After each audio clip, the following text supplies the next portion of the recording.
اگر کوئی کہتا ہے جی میں فلاں قبیلے سے تعلق رکھتا ہوں، میں فلاں قوم سے تعلق رکھتا ہوں، میں فلاں زبان سے تعلق رکھتا ہوں،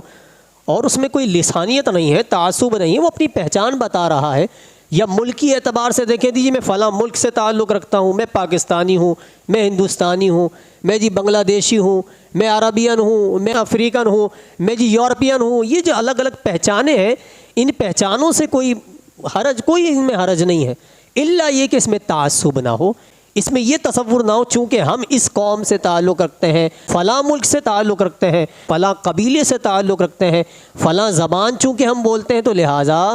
ہماری پذیرائی اور ہماری بڑائی زیادہ ہے۔ ایسا نہیں ہے، ایک خدا کے ماننے والے ہیں، ایک رسول کی رسالت کا اقرار کرنے والے ہیں، ایک کتاب کو ماننے والے ہیں، دین سب کا ایک ہی ہے، لیکن پہچان جدا ہے، اور وہ اپنی اگر پہچان اس لیے کراتا ہے تو کوئی حرج نہیں ہے۔ کسی سے چڑنا اس لیے چونکہ یہ فلاں قوم سے، فلاں قبیلے سے، فلاں زبان سے تعلق رکھتا ہے، اور یہ سمجھ اپنی آپ بڑائی محسوس کرنا، یہ غلط تصور ہے، غلط سوچ ہے۔